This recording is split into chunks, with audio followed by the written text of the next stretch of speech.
So what we're going to get into are the 7 basic mobile tactics, and we're going to kind of move through these. But these are the big things. These are the really, really big things that you should know about, at least have a way to start a conversation with it. And the first thing, of course, is mobile apps. Most people, you all know what mobile apps are. When you're sitting at your desktop, Excel, Microsoft Word, those are desktop applications. They help you perform a task. If it's on a mobile device that helps you perform a task, that is a mobile application. Who needs one?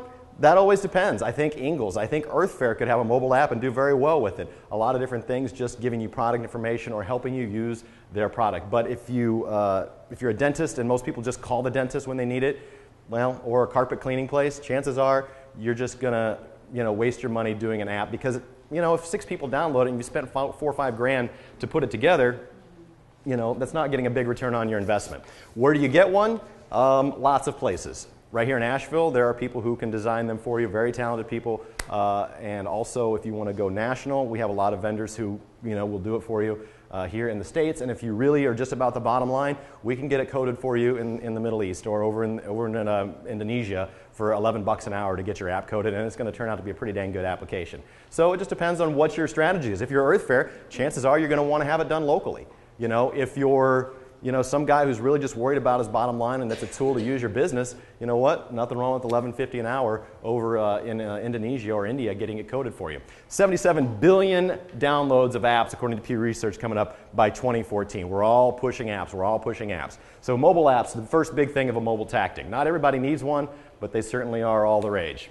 How do people use their mobile apps? Well, a lot more than just using the mobile web now. As you start to see, just 18 months ago, 43 minutes on the mobile apps compared to 64 minutes of mobile web browsing. And over 18 months, you can see how the trajectory is moving up for using apps as they start to grow. By the way, one more place to get an app, you develop your own app.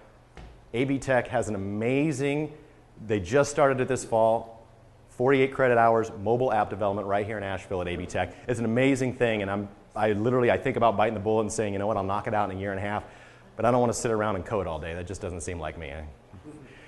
I'm not that much of a recluse, but it's an amazing resource that we have right here. And so, if there's something to go into with a lot of growth, getting to AB Tech and taking those courses is really a pretty good idea. But you can see how mobile app experience has really outgrown web browsing over the course of just the last really 12 months or so. So something to keep an eye on. How are people spending their time on mobile apps? Well, they read the Huffington Post or the Wall Street Journal. They watch videos on YouTube. They check their Facebook, their Foursquare, every single thing that goes to social networking. There's a ton of stuff going on. Your Facebook app is a big reason you're spending so much time on your phone. And the big reason everybody's on mobile apps these days, and if you ever see what's the biggest seller on your app store whenever you're rolling through Apple or Android, chances are it's probably a game. Anybody spend a lot of time doing this? Anybody at all? Raise your hand, admit it. If you play a little bit of Angry Birds here and there. You're talking about costumes, cupcakes, soccer balls. I mean, we're talking about a global brand, cartoons, you name it. Angry Birds is everywhere, and this started in mobile. This was a mobile game, and it goes back to the original idea of capitalism, that if you can create something and find a way to sell it over and over again, you're going to be very, very, very, very rich, much like these guys here who created Angry Birds.